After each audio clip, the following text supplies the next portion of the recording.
The Hobbit cards are fully revealed, and it's time to take a look at all these wild cards. I've been on vacation for 2 weeks. I've not seen a single spoiler, so this is all new to me. We're going to start off with my precious, guess that can be none other than Golem in the background. It's a 3-mana legendary equipment. Is this just not the One Ring, or is this like a ring that's not the One Ring? Okay, so we got equipped creature has hexproof and can't be blocked. This is literally just a custom Magic the Gathering card. What do players want more than anything else? They don't want their cards to be destroyed. They don't want their creatures to be blocked. That's everything a custom Magic the Gathering player could possibly want or imagine. And they brought Adventure back. Interesting. So the Allure of Power for 2 mana. As an additional cost to cast this spell, sacrifice a creature, draw 2 cards. This card's it's absolutely insane. It's an instant staple for 1 million decks. I think it's pay 2 and pay. Oh, that's terrible then. I think this is pay 2 and pay 2 life. Equip 2. Oh, you're right. Oh no. That's not nearly as good as I thought it was. I thought you could choose one or the other. Oh my god, Deadly Dispute. Deadly Dispute on top of an equipment. So anyone who likes to play Deadly Dispute, I mean, they just power crept the whole thing. You have the Allure of Power in addition to having an equipment that can't be touched because it's going to be in the exile zone. I think it's very good that they brought Adventure back for this thing. Yeah, it's still good on an instant speed, by the way. Welcome back, everybody. It's been a while. Tan Yushing, Christopher B. We got Gillum in the house. Winter. Who else? We got Little Deadfly. Okay, I need other cards. I don't know what's in this set. This is the first thing I've seen all spoiler season. Winter, there was a few set announcements while you were away. I heard there's a few set announcements. But all I know about is the Hobbit. And they released the entire Hobbit what's it called? The entire Hobbit spoiler, or they spoiled the entire set in a matter of like 2 weeks or something. I don't know. Maybe I've seen the Bilbo Baggins card. Does nobody have any other cards to suggest? Do I have to go? Do I got to go back? Okay. No one wants to suggest that. We're gonna look at the old fat spider. The names, just glancing over them, sort of crude and yet creative. I don't know. It's like something out of a children's storybook. All right, we've now encountered the old fat spider, or something in like some sort of Nintendo RPG game. 6 mana for a 6/7 with reach. This creature can't be blocked by creatures with power 2 or less. Whenever this creature becomes the target of a spell or ability an opponent controls, draw a card. They brought what's it called? Is it not Turgrid? Who's that guy? He's the bug color guys. Blue, green, and black. Whenever you target one of your whenever someone targets you, it or one of your perms, you draw a card. So anyway, this is a very lucrative card if you can get it in play. Very difficult to do that though. It's 6 mana, unfortunately. Okay, let's move on to Smog. Because what's the Hobbit without Smog? Oh no, hold on. We need the Impenetrable. Look at that art. All right, we have a 7 mana 8/7 dragon. It's been a while since I've seen a dragon. Flying, indestructible, and haste.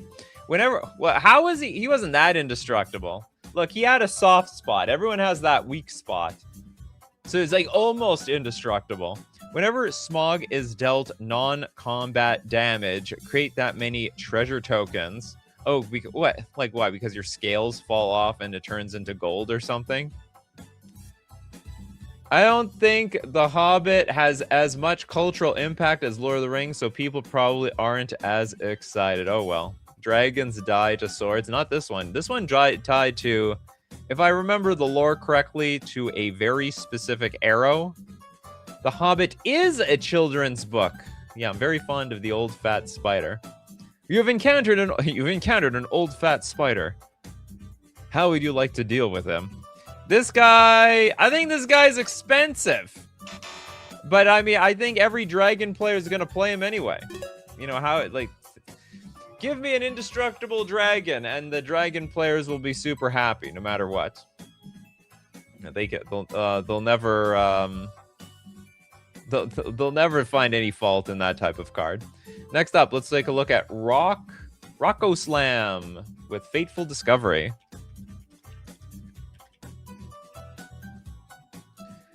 Is this like a core? Is this core set power level by any chance? Like the core sets used to be pretty weak. They're just pretty bad. They're sort of like filler sets. I'm just getting the sense like we haven't seen any like outright bombs yet. Fateful Discovery, a 5-mana enchantment. Whenever an artifact you control enters, you get to draw a card. That looks like it could be so broken, except it's 5 mana. Because at 5 mana, this card is it's not really on curve for the affinity decks that want to play all their cards like really, really early. Like they don't have the patience for this. You know, people who play with artifact decks, they're not gonna wait till turn 5. That's not their style. Their style is to just go off on like turn 0, turn 1 or 2. So they won't have any artifacts back in hand to do anything. But I mean, they might. I mean, it might still be like a decent top deck. Then you play like Mishra's Bauble, draw a card, crack your Mishra's Bauble, get another card, and then maybe the whole thing spirals out of control from there. That could be a thing. Unplayable in Construct. Yeah, I mean, this is something you have to build around, and I don't know if Constructed has the tools for it. But I mean, we have got a big standard now. Standard's huge. Maybe there's enough artifacts to make something out of it. Gillam's like, it's blue. 100% it can be broken. Maybe, I don't know, maybe in Vintage or something. They got a lot of blue cards they got a lot of artifacts out there. We got Little Dead Flat with the super chat. Welcome back, Elrond Moon Reader. Oh, by the way, before we move on, I do like the look of this card. It's got a lot of potential. I don't know if it's competitive, but it's got a lot of potential. Okay, we got Elrond Moon Reader. Whoops, where am I? Who's Elrond? It's one of those elves. 3 mana for a 3/3 Elf Noble. Whenever you activate an ability of a creature, draw a card. This ability triggers only once each turn. Activated ability of a creature. Does it count like, mana dorks? For 7 mana, exile up to 2 other target non-land permanents you control. Return those cards to the battlefield under their owner's control at the beginning of the next end step. I don't know how you get infinite blinks off of this, but I'm just assuming that you do. Like you just blink something that gives you a bunch of mana, which lets you to repeat this process an infinite number of times. He's the Matrix villain. Oh, yeah, okay, I know what you mean. Oh, okay, so Elrond, yeah, it was the. It featured the actor that also featured Agent Smith. It's basically Agent Smith. You could just replace this guy's face with Agent Smith. Seems broken with Palancron. Those are both very, very expensive cards, though, especially the Palancron. This one's okay, though. You activate an ability of a creature, draw a card. Oh, but it only triggers once each turn. That's okay. The whole exiling 2 other non-land permanents you control, that doesn't trigger once each turn. It counts the mana dorks. I love ramping and drawing cards at the same time. Okay, Elrond Moon Reader is a pretty awesome card. Looks good. Aldraman says, can we talk about Wood Elves being reprinted in the main set? Wood Elves. What about it? Something wrong about this? It's a fetch for shocklands that have forest types, and you can put them into play untapped. When this creature enters, search your library for a forest card, put that card onto the battlefield, and then shuffle. I don't understand what's there even to talk about here. This is an old card. This card comes from, like, Portal. Big deal. Oh, Hugo Weaving is the actor. That's what it is. All right, Hugo Weaving. I got 2 thumbs up on Hugo Weaving right here. Okay, we got Gillam with Wizard's Staff.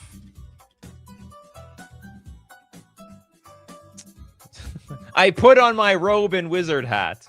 And also my wizard staff.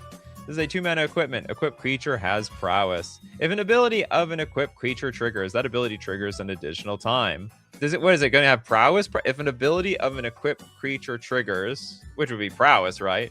So it's going to get like a second round of prowess. What is this? Like, this gives me the ability to turn anything into a slick shot show off effectively.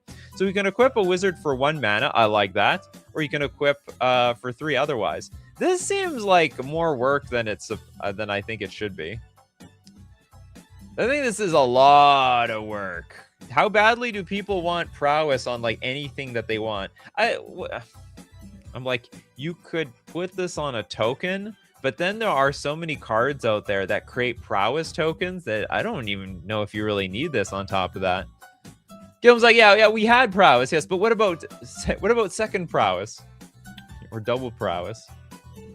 This guy, are you serious? This card's broken. I think it's crap. I mean, I think it's garbage. I don't see the fascination in this card.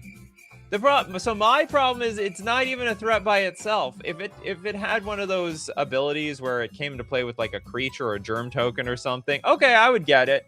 I understand, but it doesn't. You have to put this on another creature and then turn it into a bomb. I think prowess is very strong if it's already like tacked onto a creature, but to put prowess onto something else, I don't know. I don't know about that. Hey, Mappius, welcome. Welcome back yourself. Oh, welcome back also to you. I don't know any good uses for this one. The good use is putting it on a random creature. But there's so many tokens that already have prowess. You know what I mean? Chittlesack says, you know what also gives you double prowess? Playing another prowess creature. That's right. That's exactly how you do it. But if the ability is win the game, you win twice. Oh, yeah. Okay. You know what? I might be underrating that part. I'm like just way too focused on this prowess thing. The fact that it doubles triggers, I might be grossly underestimating that. I might be hopelessly underestimating that. For the people that like to durdle around, and so like maybe you blink something, you get to blink 2 things. You don't draw 1 card, you draw 2 cards. I could be grossly underrating that, and I totally understand that. But most good triggers are cast or ETB. That is true, but you'd probably be putting this in a deck where your follow-up spells are the things that trigger. But that makes the card even more awkward. You know, I don't really like cards that you play and then you only get value when you play a second card, because then if they deal with your card in the first place, then you get no value. We'll see what happens. Okay, it's got potential. You know what? I have to say it's got potential. We don't know what this card's gonna do. It's different. It's different. We'll see how the commander players abuse the thing. Anna, the Queen of Dale. It's one of my favorite cards in the set. All right, Anna. The Queen of Dale is a 2-mana 2/1. It's human noble. Also a legendary creature for those commander players. Whenever an opponent casts their first spell, their first non-creature spell each turn, you recruit. Now, when you recruit, draw a card, then discard a card. If you discarded an online card, create a 1/1 white human soldier creature token. Why? Okay, I mean, it's value. I guess this is just like a really good value card. Like, why wouldn't you put it in your deck? Everyone's going to be playing with non-creature spells. What would this be considered? Like a Mystic Remora? Sort of. You're not literally drawing a card, but you are looting, so you are going to get good card selection. And in Commander, that might as well be as good as card draw, because you just discard lands and get good stuff. And it adds to the board, because you get a lot of little 1/1 dinks along to it. Yeah, card selection and token creation, all for the low price of 2 mana. I really can't see... Can I see it? I'm trying to think. Whenever an opponent casts their first non-creature spell each turn, you recruit. This might be good in competitive play. Because if I cast this thing on my turn first, if I'm casting this on my turn and my opponent wants to deal with this at all, like with a removal spell, almost any removal spell, so long as it's not a creature, like I'm going to get some value. I'm at least going to get a 1/1 and my cards are going to be better. The only thing that will suck is if they play Bowmasters, because if they play Bowmasters, I'm going to lose my Queen of Dale. Yeah, and I'm going to get nothing. I'm going to get absolutely nothing. It's like kind of a leather shredder. I don't even know what leather shredder is. But I'll tell you what. I tell you what I do know is that you can get the Queen of Dale at FusionGamingOnline.com. Look no further for the Hobbit cards. You got your Lord of the Rings cards from somewhere, and you're gonna get your your Hobbit cards also from FusionGamingOnline.com. Deal of the week this week: 15% off all Gamegenic accessories. But I would really look for the Hobbit. This is it, baby. If you love Lord of the Rings, if you love the magic being put back into Magic the Gathering, I think the Hobbit is the way to go. Get 5% off when you use coupon code Nikachu at checkout to support the channel and also get, basically support yourself. Who doesn't like a deal? You all love deals. Nobody doesn't like value. Okay, next. Christopher B with the most decrepit old bird. Most decrepit old bird. It's a blue 1/1 flying with... Oh, they brought Threshold back. This creature gets +1/+1 as long as there are 7 or more cards in your graveyard. That's terrible. A one mana 2/2. It's not really getting me excited in 2026, to be honest. Even if I somehow had 7 cards in my graveyard on turn 1, this would be unplayable. But let's take a look at the adventure side. The Speak Secrets for 2 mana. Mill 4 cards and put an instant or a sorcery card from among them into your hand. That might be playable. I think this card might see play just for the 2 mana card. Anything that is... I don't know how to put it. Anything that is putting cards in the graveyard while simultaneously being card selection is proving to be pretty powerful in Magic the Gathering. So I would not be surprised if this actually sees some good play. Babs, like, they made my mother-in-law into an MTG card? Does she squawk a lot? It's a it's a worse Picklock Prankster. Let's compare. Picklock Prankster. An instant or sorcery card. So this was this was instant speed. Mill 4 cards and put an instant sorcery or fairy card. Oh, it's way worse. It's not even comparable. Unless you need more copies. Like in Commander, maybe you want, like, you're not going to if you need more copies of, like, what's it called? Free the Fae, then you would pick up also the most decrepit old bird. Because how many like self-milling card selection cards are there in mono blue? I don't know. Sorcery effect fulfills half of the threshold. Yeah, half. Only half. Great Fierce Bee. Let's hope you get an instant or sorcery. When you mill those 4 cards. Well, hey, if nothing else, you get threshold online a little bit more further. You get a little closer to that threshold. Bab with Thorin. Company's leader. All right, everybody. We need to have a meeting. We need to talk about our productivity. This is the company leader. This is the CEO. 5 mana for a 4/5 dwarf warrior. Whenever a dwarf you control deals combat damage to a player or battle, create 2 treasure tokens. Why are they mentioning battles? Oh no, do they have battles in this set? I would hate that. Ugh.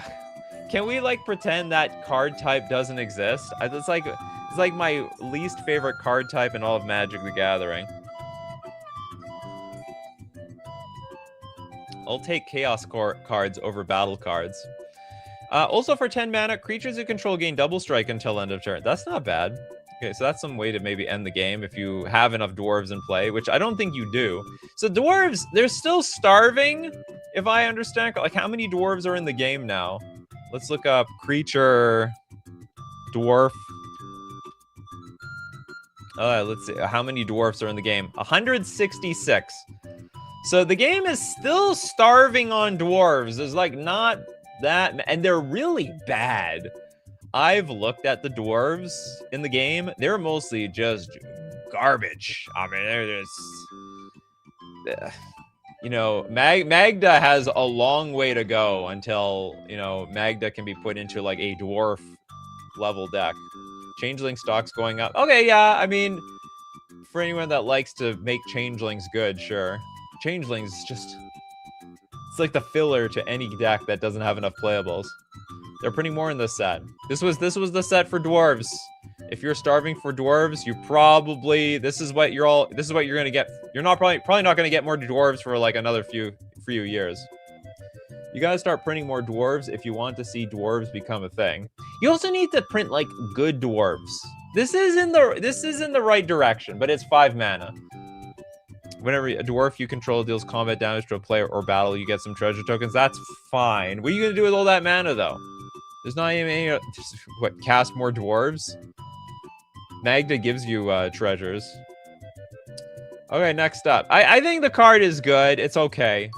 I think the card is okay, but we need more dwarves to like fill in the cracks for like an actual dwarf deck. Bilbo's Gambit. From Turiot. Thanks so much, Turiot. Bilbo, what did he gambit? I don't remember him gambling. And what is with this art? Feels very awkward. Okay, this is a 2-mana instant. Gift a treasure. You may promise an opponent a gift as you cast this spell. If you do, they create a treasure token before its other effects. It's an artifact with tap, sacrifice this token, add 1 mana of any color. Oh, sorry, yeah, we're just giving them a treasure token. We have return target spell to its owner's hand. If the gift was promised, players can't cast spells this turn. Wow! I mean, maybe I shouldn't say it's like broken, but that is good. That is really good. Emo Bilbo. I think this card's insane. So, okay, so we have a reprieve that doesn't draw. It's somewhere between reprieve and silence, or Orm's Chant at the same time. It's a silence you can play reactively. Yeah, like we're gonna so if this resolves, then no one can deal with my combo. Oh, maybe that's bad, because like when you silence, you want to play it first. You want to play it up front and make your opponent use resources to like to interact with it. And if they don't interact with it, they're probably losing the game afterwards. Whereas with Bilbo's Gambit, like you need to make the first move, then your opponent's gonna make a move, then you make this move. And then, like, if they have no answer, like, if they have another answer, they'll just play it in response to Bilbo's Gambit, right? But if they have no answers, then gifting the treasure is meaningless. In fact, you actually help the opponent cast more spells by gifting the treasure. You can't cast spells too. Players can't. Oh my! Maybe this is terrible. Maybe this is just bad. It looks so interesting and unique, yeah, but upon closer inspection, this is just getting worse. Yeah, you can't combo after casting this and giving a treasure if you need to cast spells for your combo. That's why it's a Gambit. I feel like we only lose with this Gambit. this is a Gambit we can't win. It's like heads I lose, tails you win. It's okay, it's just bad reprieve for the most part. Or maybe it's like, okay, sorry. It is return target spell to its owner's hand, and you won't be able to play it again. I guess that's the idea. So we're just like, okay, I'm pseudo. It's like a memory lapse, really. Except it's not even a good memory lapse. First the Queen's Gambit, now Bilbo's Gambit.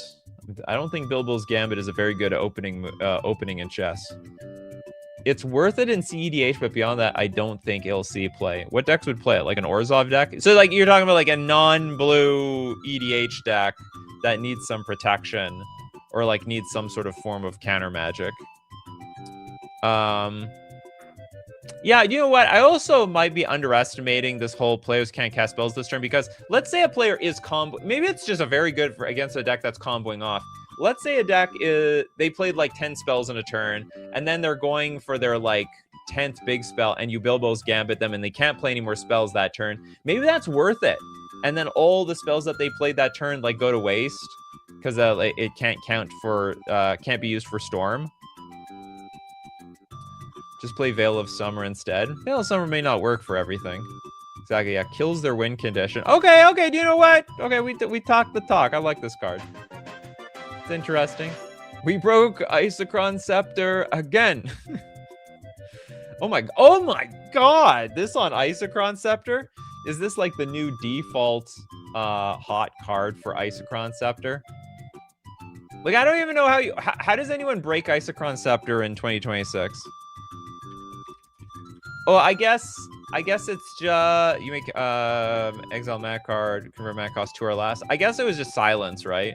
It was always silence. And so now we just have another silence. Arguably worse silence. We just have another silence that you can combo with your Icecrown Scepter. Moving on, let's take a look at Benjamin Berkey's Thranduil. Thranduil, the Elven King. That is a nice art, no matter what. That's a beautiful art. Okay, this is a 5-mana 5/6 Elf Noble. Thranduil has all activated abilities of all elf cards in your graveyard. All right, self-mill elf online. Whenever another legendary elf you control enters, draw 2 cards and discard a card. This is nuts.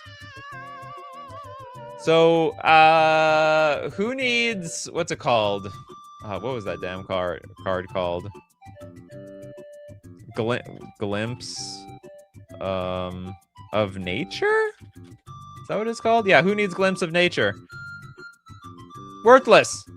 It's banned. It's funny. It's banned in Modern. Doesn't really see any play in Legacy.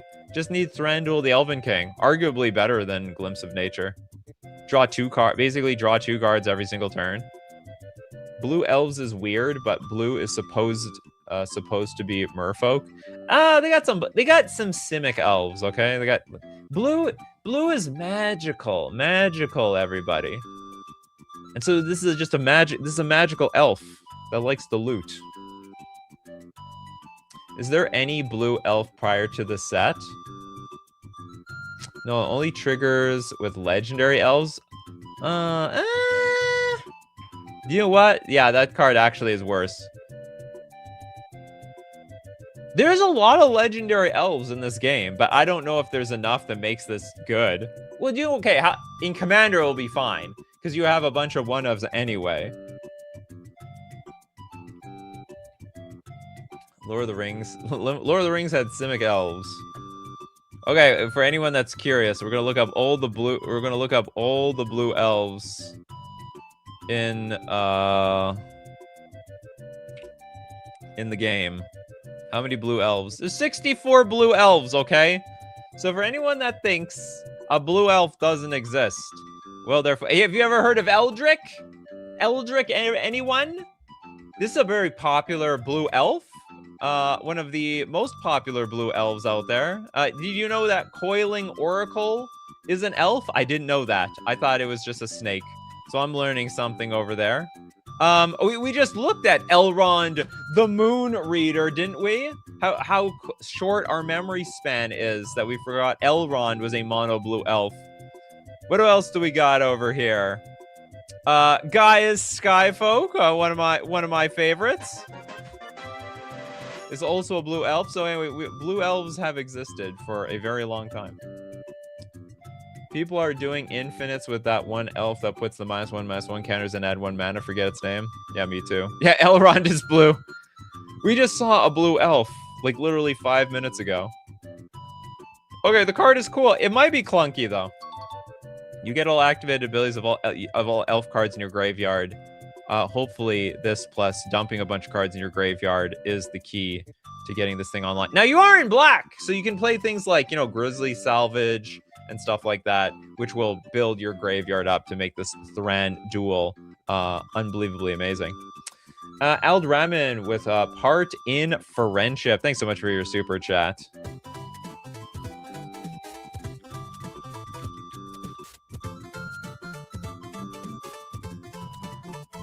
What the hell is this? Part in Friendship is a 5-mana enchantment. Whenever a non-token creature you control dies, reveal cards on the top of your library until you reveal a creature card. If its mana value is less than or equal to the number of lands you control, put it onto the battlefield.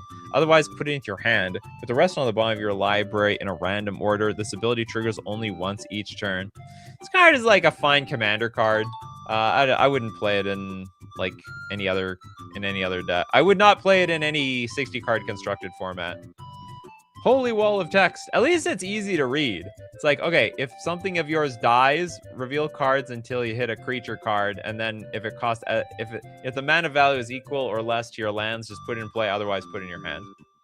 Bingo wall of text. That's how Magic the Gathering works now.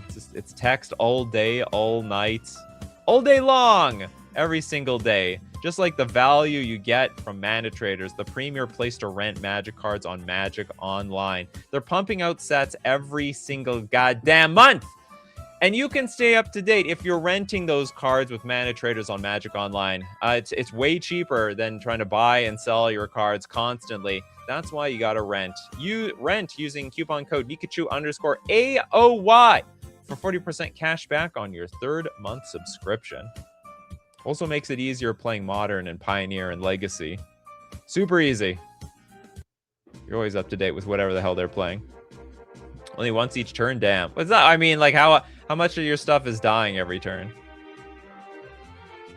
We should start doing bingo cards for every stream. Well, that's what we sort of did for a while. It just made it super clunky. There's still a lot of people who want to, there's too many cards to be suggested. Okay, I'm very curious about this one from Fan Factor. Is this literally a card? Roll, roll, roll, roll, roll. Oh. Only 4 rolls. It's a 3-mana saga. With 4 chapters, it does the same thing. Exile up to 1 target creature or land you control. If you do, return to the battlefield under its owner's control at the beginning of the next end step. Interesting. I like the art. I think that's a cool art. Got that little barrel roll over here. do a barrel roll, literally. But it's like, there's no way it's real. And it's a blue blink. You get 4 blinks. Use them wisely. 4 Essence Flux. It's a card, I guess. It's like it's a sorcery speed Essence Flux that you get 4 times, so long as you have something useful on the battlefield. And it says, why can't it just be Discover X, where X is the number of lands you control? Oh, the last card? It could have been like that. Maybe they didn't want... You know, when it comes to cards, they don't like to add... They try hard not to put like an old mechanic, like a one of as an old mechanic. Otherwise, they would like to have like several Discover cards and explain the mechanic on some of the cards. So they try not to like repeat the mechanic if they can. That's why there's some cards that are literally a mechanic, but they don't describe it as that mechanic. That hits non-creature though. Exile well, it hits a land. Yeah, so we can exile up to 1 target creature or a land you control. Are there any, what are some sick lands that have great ETBs? I don't know any sick ones. Like, I know some crappy ones, like I'm trying to think. I can think of Surveils. I don't know. Do I want to reset my Urza Saga? Oh, that's a good one. Yeah, Mystic Sanctuary. That is a banger. Oh, you can blink of the Modal Face lands. That's a great idea, Turtle Stack. Yeah, there's the Modal Face lands where it's a land on one side, but if you blink it, you get like the creature or whatever permanent was on the other side. Urza Saga is probably okay. To be honest, I think I'd rather crack my Urza Saga so that I can get a Soul Ring or Shadow Spear or something out of it. Yeah, maybe some of the Hideaway lands. Why do I want to blink my Thespian stage? Doesn't seem very interesting. But Jukapog is possible. Okay, roll, roll, roll. It's an interesting card. It's a neat card. Nothing wrong with that. Pacers fan forever with Smog the Magnificent. We looked at a Smog. But was it the Magnificent one? No, we didn't see the Magnificent. There's a lot of Smogs in this set. Gotta milk all those dragons. How many dragons were featured in Lord of the Rings? Just 1? Land of the Dragons only has 1 in the entire book. 4 mana for a 4/3 dragon. Flying haste. Whenever Smog attacks, he deals damage equal to the number of treasures you control to any target. Holy moly! That's going to be a lot of damage. At the beginning of your upkeep, create a treasure token. No doubt about it. Oh my god. This thing is way more powerful than the other Smog. So this one's not invincible. Why? Okay, why is one indestructible, but this one's not? Did he literally lose all his scale armor? Ken Yushing is like, I will take Goldspan Dragon over Smog. There's a lot of Smog, Nikachu, affected by the forest fires in Canada. No less. Smog is a worm, not a dragon. What are you, like, you trolling me or something? This guy's a dragon. It literally says he's a dragon. Lord of the Rings movies only had a dragon chainmail, no actual dragons. Are you guys serious? You're saying that Smog was a worm? Guy literally flew in the air. Or is there like some incredibly deep lore that I don't know about? Like Smog was like a worm that grew wings and is not technically a dragon, but acted like a dragon. Everyone else called him a dragon, but not actual dragon. It's like how a spider isn't technically an insect. You guys are confusing me. Worm is a type of dragon. Oh yeah, okay, gotcha. Maybe he was a drake. Okay, yeah, you're right. With I get it. The Y in the worm matters. It's a different type of dragon. There is another dragon called Skatha in the Grey Mountains. Leon says, yeah, Smog is frequently called a worm or worm by J.R.R. Tolkien in The Hobbit, reflecting the ancient Germanic and Old English use of the word for dragons. Okay, I was not familiar. I should be familiar. There are some worms in this game. Dragons were in the Silmarillion. All right. Once upon a time, there were a million dragons. They sort of keep to themselves, apparently, even though they could dominate the world. Anna says, I just checked. The Hobbit set doesn't have any battles, yet the dwarves care about them. Battles are referenced on that one dwarf card, seems like is for flavor. Or foreshadowing. Okay, next up, we got Mappius, the Lord of the Eagles. Why couldn't the Eagles just send Frodo to Mount Doom? Why couldn't that be a thing? Huge plot hole by J.R.R. Tolkien. Okay, there's a 9-mana 8/8 Bird Noble, Flash. The spell costs X less to cast, where X is the total power of creatures you control with flying. Interesting. Okay, cool. Doesn't really do anything. Honestly, it's basically a vanilla creature by today's standards. It is just a giant... It's just a giant creature. That's it. You know, it's funny. Has flash, has flying. Basically a vanilla creature by today's standards. Those abilities don't mean anything today. This is like a bad Galta. Yeah, that's blue Galta. Like how you put it. Bad Galta. But maybe for blue, that's all they need. But here's the thing. You can't even get the discount in blue very easily because you usually don't have that many powerful creatures in play to get the discount, period. Elwinter says, Tolkien said the eagles are too easy to spot. What, to the Eye of Sauron? What would the Eye of Sauron do? Is he gonna shoot lasers out of his eyes? I don't think so. And they're so high up. They're birds, for crying out loud. It's not like arrows are gonna like reach them. I mean, a slick shot show off with a buff, and it just costs blue. Yeah, but it only costs blue if you have a bunch of powerful creatures in play. Yeah, fly, you fools. There would be no way to sneak into Mordor if you're flying into Mordor.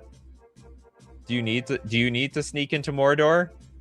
Just fly. Use a magical shield to prevent anything from damaging you. They would have been bow-mastered by a million orcs. How are the arrows going to reach them? They could fly it from the clouds if they needed to. They can drop Frodo into Mount Doom if necessary. One cannot simply fly into... Apparently not! One cannot simply fly into Mordor. Okay, Lord of the Rings. I think this card sucks. I think it's just too generic. I think it's just too hard to cast. I think it's just a very generic creature in general. I'm back, Spell Stutter. And so are you. All I want is an Eagle versus Nazgul battle. Okay, we got Chows with what is this? Bjorn's Hospitality. Is a new, strictly better version of Ride the Shopa from Final Fantasy. I don't know either of those cards. We have a 2-mana enchantment. That's it. It's just an enchantment. With landfall, whenever a land you control enters, put a +1/+1 counter on target creature you control. And then for 7 mana, this enchantment becomes a bear creature in addition to its other types and gains. This creature's power and toughness are each equal to the number of lands you control. This effect doesn't end. This enchantment becomes a bear creature in addition to its other types. Why is that important? And this creature's power and toughness are each equal to the number of lands you control. This sounds... Okay, well... I'm not going to say this is terrible, but 2 mana to have the landfall to put counters on your creatures doesn't particularly excite me. And then I don't even know when you want to even turn this into a creature. It might even be vulnerable as a creature. Oh, but it's permanently a creature. Okay. There's bear support and bears in this deck. The bears. Gotta make some bear. Good. Great. More landfall. The landfall players really needed the power boost. Is this even that big of a boost? Of all the landfall cards, is putting a +1/+1 counter on your creatures all that wild? Is it going to break the game? I doubt it.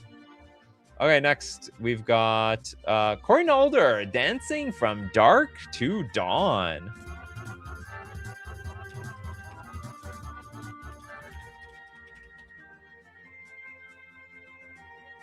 Dancing from Dark to Dawn is a 5 mana enchantment. Whenever you cast a creature spell, put X +1/+1 counters on target creature you control, where X is that spell's mana value. Also has landfall.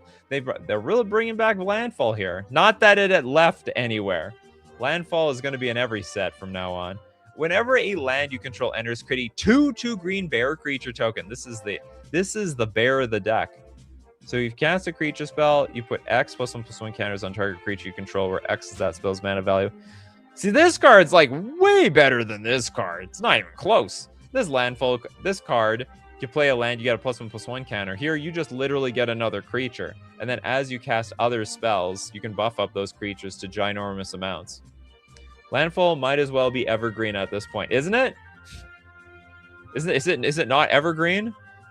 Looks evergreen to me. Bolt says cost reducers make this even more disgusting, but to be fair, it's 5 mana. You mean, yeah, I mean, this is 5 mana. It's okay. I think if you're a landfall deck, you're probably also a ramp deck. If you're a ramp deck, getting this out is not going to be too hard. Where are the bare necessities? Okay, I think this card's okay. This could card. It looks interesting. It's sort of a setup card. You're going to play this first. You're probably going to do nothing for the turn. I mean, you could wait. I guess you could wait for a turn that you can play a fetch land on the same turn. So you like play this, play your fetch land, get 4 power in play, and then move on. Also, the bears are no longer just 2/2s in the set. Namely, the ordinary bear, even little bear, is bigger than a grizzly bear. Well, some of those bears got to be big. Not every bear in the game was a 2/2 creature. All right, it was just the original, the OG. Next we got Spellstutter with Thanduil the Strategist.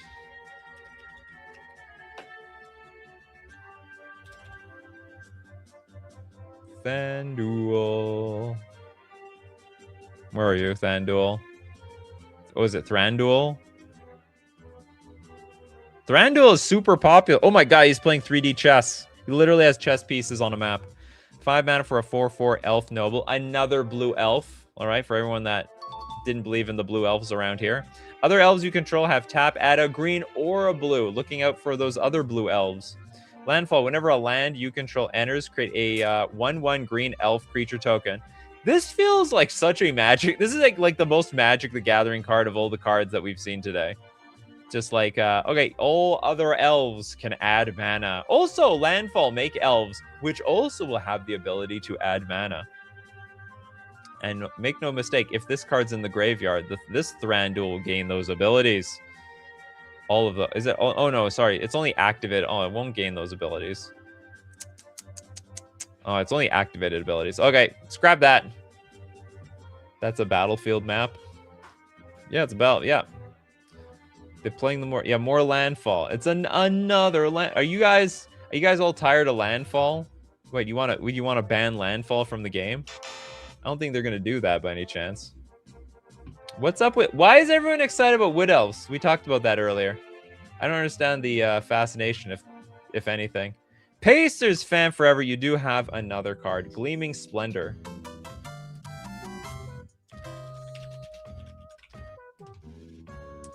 This is a 2-mana enchantment. Whenever an opponent draws their second card each turn, you create a treasure token. And for 3 mana, 2 target players each draw a card.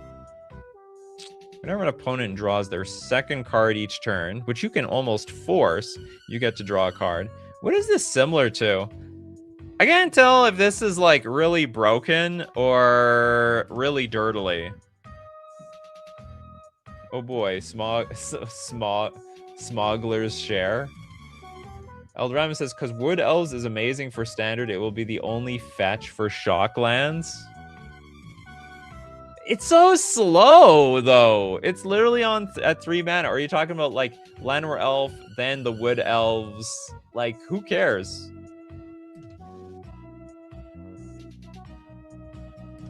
Christopher B says, they're operating under a misunderstanding that Wood Elves enables non-basic forests entering untapped. It does not. It's incidental. All right. So monologue tax, but draw instead. Did Smog monologue in The Hobbit? Like, I saw the movie, but I don't remember him talking for forever about how he's going to take over the world or anything like that. Yeah, just play Badger. If you want value, if you want a lot of value from your lands, you just play Badger Mole Cub. I don't understand why you'd want to play Wood Elves. Wood Elves look so power crept out of the game. Like, that's not to say that it's not going to see play, but I don't think it's going to be nearly as broken as people think. It's closer to Smuggler's Share. It's sort of a weird Smothering Tithe. Not really. Nikachu, it's a second copy of Smothering Tithe. But then why you keep saying, oh, I see. So it's like, but it's a crappier version. Because whenever an opponent draws their set, this is how Smothering Tithe should have worked in the first place. Now they can ban Smothering Tithe and make this one. Because the whole point, the problem with Smothering Tithe is that, like, everyone's going to draw a card every single turn. There's no way to play around it. But here, at least, okay, if you are greedy, all right? If you're greedy like me, who likes to draw a lot of cards, okay, now you make a treasure token. And in this case, you can it's, you know what it is? It's the Fairy Mastermind of Smothering Tithe. It's like you got Fairy Mastermind, which waits for you to draw your second card each turn, and also you can force your opponent to draw another card. In this case, it's not, it's a Smothering Tithe effect. But Smothering Tithe combos with my Stasis. Eldraman's still on this Wood Elves thing. What the hell is wrong with you people? Wood Elves. Okay, hold on. 3 mana. What? We're going to look at this again. Whenever this creature enters, search your library for a forest card. Put that card onto the battlefield, then shuffle. So you can get, like, Breeding Pool if you want. It does enable it to enter untapped, but you will still have to shock it in if you want it, but it still helps. It's basically a 2-cost ramp. So what? Wait, we've never seen this before? This has never happened in the history of Magic the Gathering. I heard you like Wood Elves. Everyone's super excited for this card. All right, it's going to be interesting to see how this affects standards. Yeah, bingo, we already did this. I didn't know this was like such a controversial card. I'm like, okay. They brought a boomer card back into 2026. Good for standard. Like, aren't you like stone dead after like turn 4 if you haven't done anything relevant? Like, we live in Badger Mole Cub world where like Badger Mole Cub is just better. Yeah, there's so many 2-cost ramp even in standard. This look, yeah, but okay, I'll admit having a creature attached is not bad, but it doesn't look broken. Like, will it see play? Maybe. If it does, not surprised. But that's it. Nerds love to actually. Well, there's only one way to prove it, Eldraman. You gotta break this card, all right? The pressure's on you, Eldraman. You must break Wood Elves in standard. You gotta win a big tournament. You gotta prove us all wrong here. Prince of Winners with Hobbit Hole. Yeah, standard matches are pretty much over by turn 3 or 4. It's just it's the world we live in these days. Hobbit Hole. Ooh, it's a land. Tap, sack the land, search your library for a basic land card, put it onto the battlefield, tap, then shuffle. So it's a new, what's it got? Evolving Wilds. But it's got Halfling Cycling. Discard this card, search your library for a Halfling card, reveal it, put it in your hand, then shuffle. It is a power crept Halfling Cycling.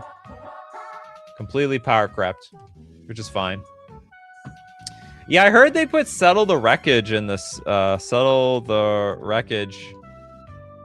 Is this card even going to be any good? 4 mana, instant, exile all attacking creatures target player controls. That player may search their library for that many basic land cards, put those cards onto the battlefield, tap, then shuffle. This card is good. Are there any control decks? Like, how often are you going to want to hold up 4 mana? I mean, I guess you do. But they're still going to attack you. They're going to attack you with something. They just won't attack you with everything. So the Wreckage, it's a fine card, but in my opinion, it really needs to go in a control shell where you're really putting pressure on your opponent. Okay, do you have Settle the Wreckage, or do you have like a counter spell or like a flash creature or something? It's a commander card if I've ever seen one. Settle the Wreckage. This saw a lot of competitive play. This saw, I think, modern and pioneer play. A lot of it too. But it's been like just power crept out of the game. The game's just too fast. Like so basically what happens now in Magic is you're almost dead by turn 3. And then even if you have Settle the Wreckage up, at that point, your opponent can just attack with like 1 creature and force you to tap out to play Settle the Wreckage or not, or just take the damage. And you're just constantly being threatened lethal one way or another. So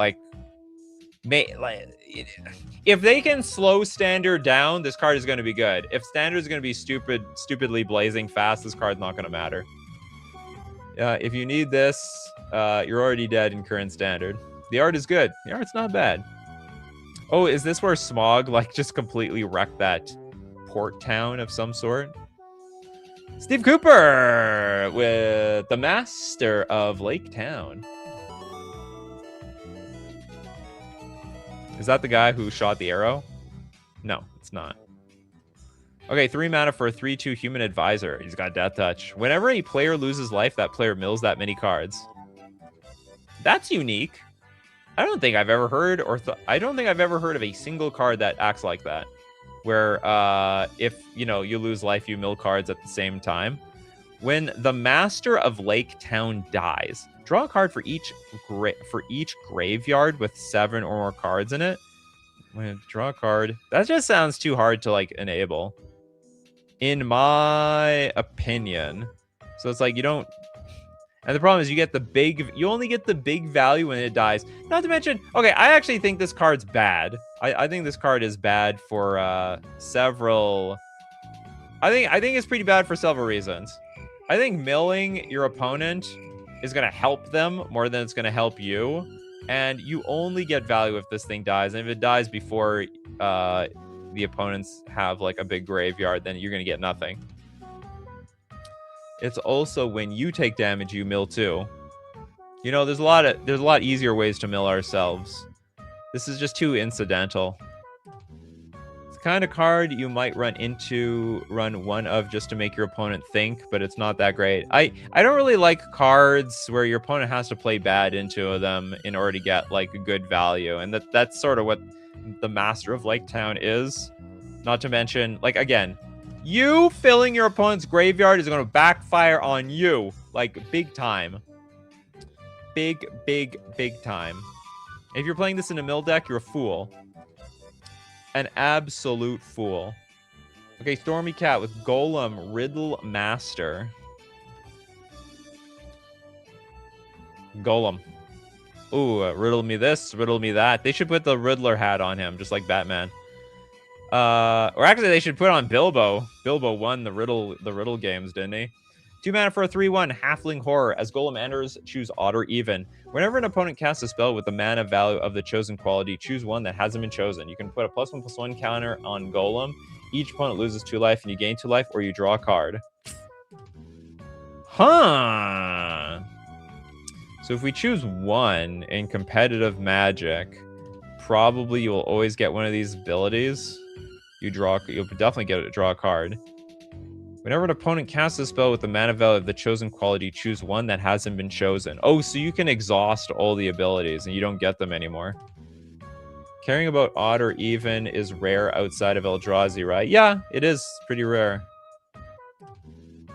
I think the slam dunk is you choose odd because most of the good cards are odd anyways. Yeah, you don't. Well, I don't know if you'd always choose odd. I could see against a ramp deck, you might want to choose even because most of the ramp cards are 2 mana, and I think a lot of the cards that you're curving into are like 4 mana, 6 mana. Like it's on curve. Like turn 2 Farseek, you get your 3rd land, then you get into a 4-drop. So against maybe a ramp deck, you would want, but like against a deck that has a lot of removal, you'd always choose 1.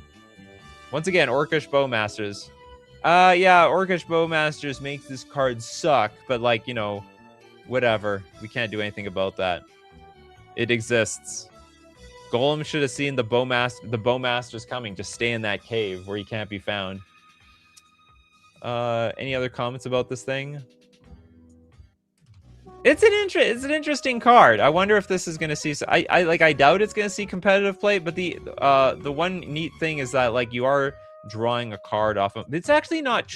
You know what? It's not guaranteed you draw a card off this thing. He's a 3/1. Yeah, probably impossible to attack with it. I'm sort of leaning to say it's bad because the other 2 abilities are not that great. So you can turn him into a 4/2. Opponent loses 2 life, you gain 2 life. You know what? We might have to see this. It's probably bad in Commander, and we're just gonna have to see how it works in competitive Magic because it's just a very easy card to block. Frankly, it's a very, very easy card to block. If you choose odd, you know that you are at least trading even in mana if they remove it. True story. Next, let's take. Who has no card yet? Liam Corgi with the large bear. The bears. Is it a vanilla creature? No, it isn't. It is a 5 mana, 5/5 bear with reach, trample, and haste. There we go. I have no comment on this damn thing. Turtle stack. Have we done Bilbo? Bilbo Thief in the Night. Did he steal anything outside of Golem's thing? Is this when he stole the ring? I can't tell. It doesn't even look like Bilbo, in my opinion. 2 mana, 2/2 halfling rogue. Spells you cast from anywhere other than your hand cost 1 less to cast. Anywhere other than your hand. Whenever Bilbo attacks, you may cast an artifact, instant, or sorcery spell from your graveyard. If an instant or sorcery spell cast this way would be put into your graveyard, exile it instead. When it attacks, you may cast an instant. It doesn't say until end of turn. You may cast. So basically, I attack, and then this guy needs to live, and then I can cast sorceries. In fact, like everything's awkward. I can't cast the artifacts or sorceries unless I live. And then if this guy dies, then I don't get the ability, right? A very weird effect for mono blue. I don't know anything like it. When it attacks, you must cast it now, right? No, it doesn't seem like so whenever Bilbo attacks, you may cast an artifact, instant, or sorcery spell from your graveyard. If an instant or sorcery spell, hold on, what am I? Oh, you can ignore the timing restrictions. Okay, oh, that's way better. Okay, cool. It's kind of like Dreadhorde Arcanist. I guess so. In that case, this card might be this card could be the next broken card in Legacy, because Dreadhorde Arcanist got banned in Legacy, by the way. Let's look at Dreadhorde Arcanist. Dreadhorde Arcanist. I don't know how to spell Dreadhorde. There we go. Dreadhorde Arcanists. This card got banned in Legacy pretty quickly because it's too easy to cast like things like Ponder and Brainstorm, and then just and like Lightning Bolt and stuff like that, and just like really go off. And this is giving similar vibes. You cast an artifact, instant, or sorcery spell from your graveyard. You can cast the artifacts too, which is crazy. If an instant or sorcery card would be put in the graveyard, exile it instead, which is totally fine. I think this might be the next Dreadhorde Arcanist. And the fact that it has 2 power, I think it makes it better. I don't know how the 3 toughness mattered all that much in Legacy. That is free. This is not free. getting to replay your cards is totally fine, even for 1 mana. Like the cards in Legacy are just 1 mana anyway. Was Dreadhorde Arcanist free? Is so convert mana cost less than power from your graveyard without paying its mana cost. Okay, I see. I think this is still very strong. To get 2 Ponders off on the same turn or 2 Lightning Bolts. Or should we be looking at this like Snapcaster Mage, like a bad Snapcaster Mage, but a repeatable Snapcaster Mage? And you can attack and you can get some card to like kill. You can kill the creature or bounce a creature that's in front of you. I think it's good. I think this card's going to be good. It's more like Emery. Yeah, maybe this is maybe. Yeah, okay. Well, if it's Emery, then it sucks. You keep playing Mishra's Bauble. No, it gets exiled, right? See, with Emery, you could play the card over and over and over again. Well, Emery only could hit artifacts. This is instants and sorceries, which is very, very different. You could treat this like an Emery. Well, I think then you lose like all the value out of this card, which is a lot. Okay, I think the card is good. I have expectations for this. Positron with Dwaylen, the Weapon Master. Dwaylen Weapon Master is a 2-mana 2/1 dwarf warrior with first strike. Whenever Dwaylen enters or attacks, put a hone counter on each equipment you control. What's a hone counter? Wizards of the Coast. A hone counter. Each hone counter on an equipment grants +1/+0 to equipped creature. Enters, put a hone counter on each equipment. I think it's terrible. I think this card's awful. I think equipment are super clunky, and the fact that we are gonna buff the equipment doesn't make equipments good enough. Yeah, swole it up. It's like Snapcaster without flash, but also repeatable. Very repeatable. Pacers fan forever with the super chat. Smog Wicked Worm. I thought it was spelled differently. Smog Wicked Worm with a Y. Oh, he is called a worm. You little worm. Actually, he's a big worm. 5 mana for a 5/5 dragon flying. When Smog enters, create X tap treasure tokens where X is the number of artifacts your opponents control. Then, oh my God, they reprinted Dockside Extortionist. Isn't this literally just Dockside Extortionist, but for 5 mana? So it's a fixed Dockside. They literally designed this card after they banned it. Stormy Cats, like, put them on a hook and go fishing. Totally agree. Didn't we just literally do Large Bear a few seconds ago? Whenever you cast a spell, if mana from a treasure was spent to cast it, you draw a card and lose 1 life. That's insane! That is just totally insane. Cast spell, that sounds super broken. More expensive and they come in tapped, so yeah, they fixed it. Dockside also cares about enchantments. Oh yeah, that's true. I don't think that mattered that much though. You probably got like 1 extra treasure from like maybe a Mystic Grimoire or something. The treasures are tapped. To be honest, if you play this for 5 mana, you're gonna be tapped out anyway. Okay, Anna wants Ordinary Bear now. We've gone from large. Okay, I'm pretty sure we did Large Bear already. Large Bear. No, now we need an Ordinary Bear. It's like Large Bear is what you see, I don't know, later on in the game. Ordinary Bear, a 4 mana 4/5. Honestly, this is not an Ordinary Bear. An Ordinary Bear is just a 2/2 for 2. We got to rename it like that. Do we have any other no card yet, people? I think we'll get one more before we move on. And by move on, I mean to another day. We got Positron with Dwaylen, the Weapon Master. Oh, we did this one. I've already done this one. I hate it. Sorry about that, Positron. I had higher expectations for this card. Come on, we didn't do large, but we did large bear. It was a lot earlier. You were asleep at the wheel, Leon Corgi.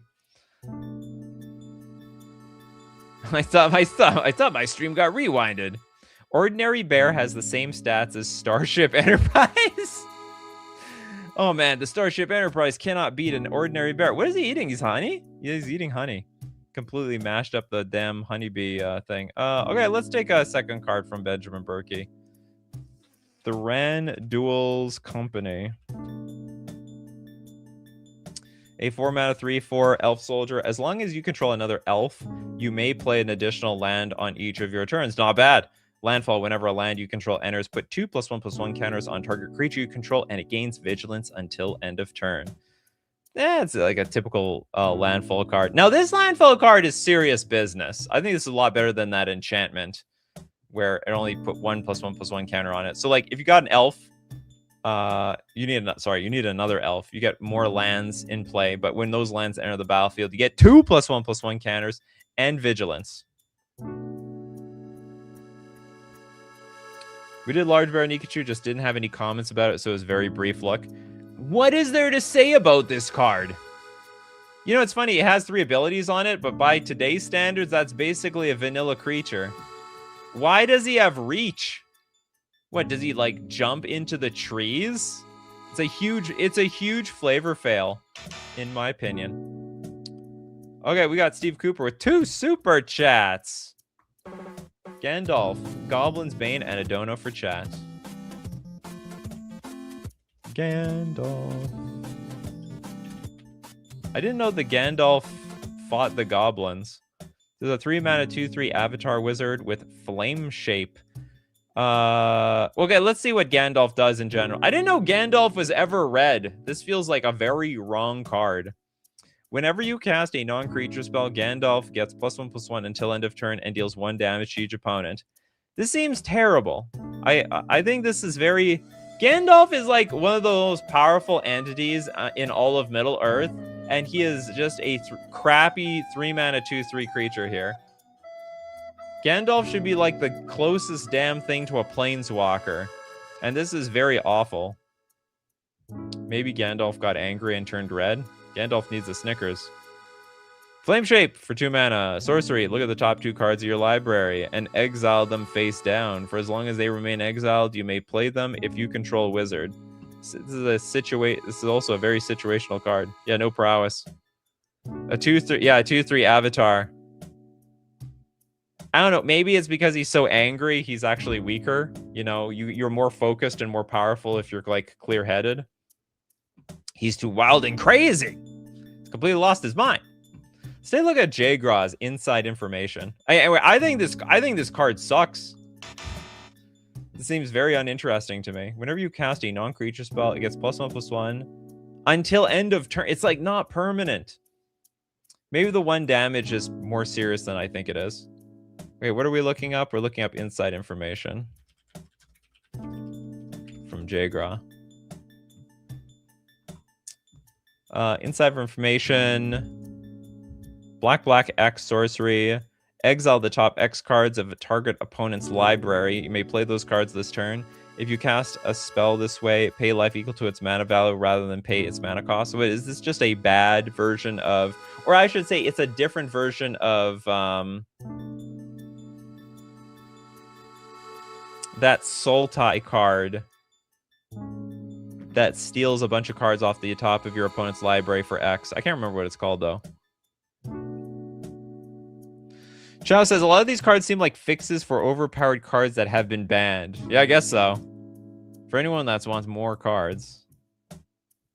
Yeah, inside information is rad.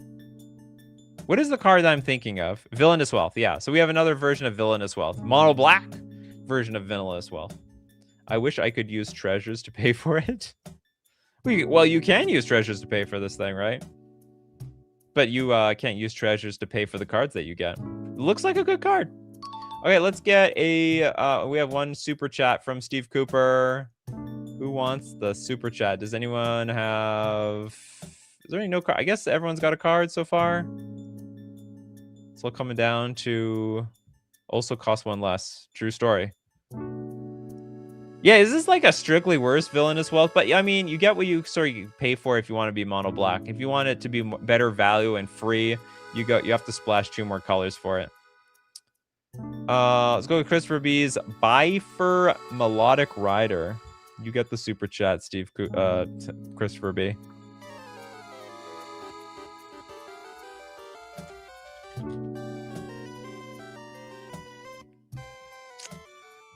Six mana for a 5/5 Dwarf Bard. So likes to play some music off of his recorder, which everyone had to sing out of when they were in elementary school.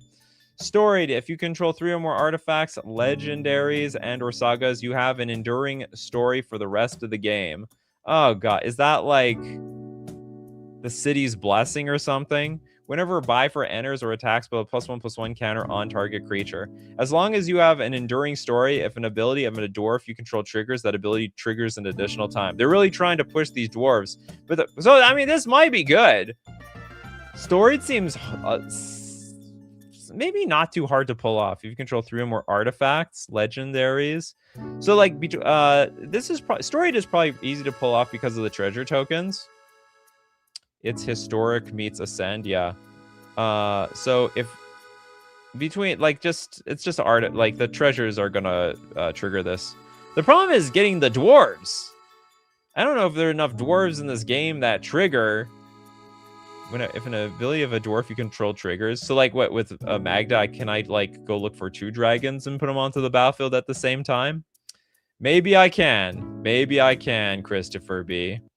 All right, that's it for today. All right, the set actually has a lot of interesting playables. How they're going to play out, however, is yet to be seen. But I'll tell you what you can see. This show, Monday, Wednesdays, Fridays, 9 a.m. Central Standard Time. Tuesdays, Thursdays at 8 p.m. Central Standard Time.